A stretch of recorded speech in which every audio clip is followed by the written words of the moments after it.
Hey everybody, it's Tyler here at the Robot in 3 Days competition. I'm here at the Zone for Engineering Mentors. I'm here with Blue Jay and Jack, and we're going to be talking about this robot they built. Of course, this is an Ri3D robot, so built in just a few days. A lot of lessons learned that we'll be talking about on this robot here. A great climber, though, that teams might be interested in learning a bit more from. All this coming up here on Behind the Bumpers. Your destination for first content, updates, and gaming. Welcome to the fun. Get ready to celebrate your Rapid React build season with Premiere Night on Saturday, February 26th at 6 p.m. Eastern at twitch.tv/firstupdatesnow. This year, no matter where you are in creating your robot, submit a 90-second or less video celebrating your build season to Premiere Night. Submissions are due by the end of Thursday, February 24th, and you can get more details on any fun social channel or at firstupdatesnow.com/premiere22. So Blue Jay, start us out on this robot with your intake. We see a prop here that you have for it. Your intake's not on your robot right now, but talking about some of the concept and design and maybe what you've learned for other teams. Yeah, so we started with the idea of a roller bar intake like this one. Our geometry just didn't work out. We didn't have time to really perfect it, or the materials, frankly. But it would be on the front like that. It's an over-the-bumper intake, so you pick up the ball from the floor, the intake pushes it up against the bumpers, and it brings it into the indexer.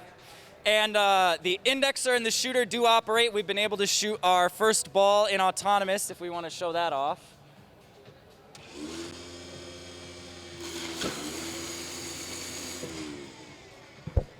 And I mean, in terms of the concept, this flywheel hooded shooter design is tested and works.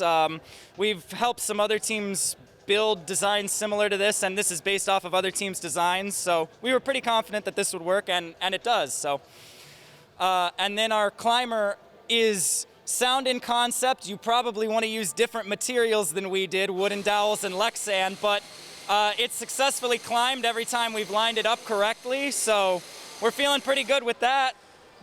So talking about, let's start with your intake here.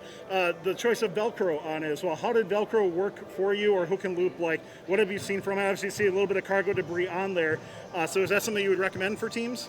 We're kind of not sure about the Velcro, to be honest. As you can see from this debris, the balls that we were originally using are not the official balls. We had much fuzzier balls. They stuck to this well. The official balls aren't quite as good. We were going to try to use surgical tubing, but we just didn't have the materials to remake this whole intake, frankly. Looking at into your shooter, can you talk to me a little about the angle of your shooter, and then a little bit about the compression as well, too? So the angle of the shooter, the original design from this comes from the West Coast Products Great Shooter. It's a modified version of that, and obviously we made it out of wood. The compression is about 7.5 inches, something like that. 7.5-ish inches. It's all wooden dowels, and it was done in 3 days. So, and it was all done by hand. So there's not a lot of sound math behind this. In concept, it works great, and this one works fine. But do a little bit more math if you want to build a shooter like this. And then on your climber here, your climber has worked quite well. The last match we saw, you were able to successfully climb with that. So talking about what you've learned from your climber and maybe some advice to the teams who are looking to climb. So the climb is based off of a design that's several years old at this point, where you basically have a telescoping section that isn't very strong, that you then can deposit the hook onto the bar and leave that behind. And then there's a much stronger winch driven by this sim motor here that actually lifts the robot up. Lastly, on your robot, I want to talk about a little bit of aesthetics here. So we have the googly eyes, and then also what caught my eye as a first boomer is the N64 controllers as well, too. So talk to me a little bit about choices on that. Well, we needed controllers, and this is what I had in my apartment. So I got this USB adapter really cheap online, and it's been working, so. And then you got a new name for the googly eyes that other teams can use. These are, as a driver on my old team once described to a judge, passive optical receptors. They're very helpful in knowing where your robot is on the field. Well, thank you so much for taking time to tell us about your robot and what teams can learn from it. Can't wait to see future robots in future years. Thanks a lot. Thank you. Don't forget to like, subscribe, and ring the bell to stay up to date on our new videos.